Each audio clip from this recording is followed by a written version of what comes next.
Hello everybody, welcome back. My name is Mel, and in honor of Spring Fling-A-Wing coming up next month, I wanted to talk about my top of the TBR thrillers. So this is a series that I would love to do a little more frequently. The top of my TBR, the things that I already own that I really want to get to sooner rather than later. And I figured I would just go ahead and start with thrillers since Spring Fling-A-Wing is next week and it's summer. It's a good thriller time of year. So I have 10 thrillers that I have recently acquired or that have been on my TBR for a while that I would love to get to sooner rather than later. So let's just kick it off. I'm going to start with the oldest one on my TBR, and that is Night Film by Marisha Pessl. This one I've heard great things about. I've heard that it's very creepy because it's so realistic, but I have heard that it is a little bit on the slower side, so I think that's why I have not picked it up yet. Again, I don't know a ton about all of these thrillers because I don't want to know a ton about thrillers going into them, but from what I know, this is about a young girl that went missing and there's like a documentary or something being done about her disappearance. And the next one I wanted to mention is A Flicker in the Dark by Stacey Willingham. This is one that I got from Book of the Month a few months ago, and I've heard a few mixed things since then, but overall it has been positive. And this is about a girl that I think lives in Louisiana, and back when she was a child there were a bunch of murders happening and her dad was convicted of them and sent to prison. But now she is an adult and the murders are happening again, but her dad is still in prison. And then we have Reckless Girls by Rachel Hawkins. This is an author I think that grew up in a town very close to mine where I went to college, and her first book was The Wife Upstairs was actually set in Mountain Brook and was a Jane Eyre retelling. This one is another retelling or reimagining, but I can't remember for the life of me which one. But just the quick big part of the blurb says, "One island, 6 visitors, countless secrets." This sounds like a great summer thriller, so I'm very excited to get to this one. And then we have In My Dreams I Hold a Knife by Ashley Winstead. I heard a ton of great things about this book last year. Everyone was raving about it. It was on a ton of top of the year lists, so I really want to get to this one. I think it is about a group of friends that someone was killed when they were in college, and then they all meet back up and the killer gets exposed or something along those lines. But it's like a dark academia thriller, and I'm very excited to read it. And then we have The Night She Disappeared by Lisa Jewell. Lisa Jewell is a hit or miss author for me, but I have heard really good things about this one. I believe it is about maybe a mother and a daughter. It says the best-selling author returns with another riveting novel about an intricate web of people whose lives are forever changed in the wake of a young couple's disappearance. So not a mother and daughter, but a young couple. I'm looking forward to this one. Carrie from Carried Away Reads really enjoyed it, and her and my thriller taste are usually relatively on par, so I'm looking forward to this one. And then we have the Book of Cold Cases by Simone St. James. I love Simone St. James. She always has a little bit of spooky in her thrillers, so I'm looking forward to that. I've heard that this one is a little bit on the creepy side, so hopefully it's even more creepy than her previous books. I do think I will be reading this one in May or June, so here pretty quickly.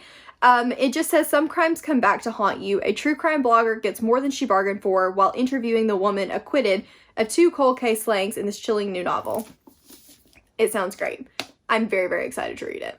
I think the next one I want to talk about is The Dead Silence by S.A. Barnes. This is a sci-fi horror, I believe, sci-fi horror thriller about a woman that is on a spaceship and they get a distress signal from another ship.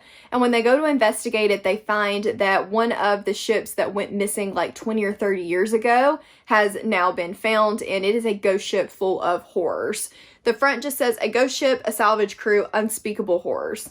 Sounds very cool, very interesting. I'm hoping for it to be extra creepy, so hopefully I'll be able to get to this one soon as well. And then we have one of my favorite covers of the year, and that is Sundial by Catriona Ward. I read House on Needless Street last year and absolutely loved it. I thought it was brilliantly done. But I have heard mixed things about Sundial. I was super excited for this one when it came out. I think it's about a mother who realizes that her daughter is starting to do some really odd things and things that were similar to things that she had done in her childhood, and like collecting bones and things of that nature. So I'm really interested to see, sometimes kids can be hit or miss for me, creepy kids, but I have high hopes for it, and this cover is just, it is absolutely, absolutely stunning. Next up is one that I'm also hoping to read this month because it is the book troop pick for the month of April, and that is 9 Lives by Peter Swanson. Again, Peter Swanson has been hit or miss for me. I think I'm going to give him 1 or 2 more tries before I just say, not really the author for me. But this one sounds really interesting, so that's why it's on the top of my TBR. It says, from the New York Times bestseller comes the heart-pounding story of 9 strangers who receive a cryptic list with their name on it and then begin to die under highly unusual circumstances. I think it might be a bit of an isolated setting. The cover has a beach on it, so I'm really excited for this one. I've heard pretty good things about it so far, and I want to read it before the live show, so wish me luck. Hopefully I can read this one for Spring Flingoween, maybe. Who knows?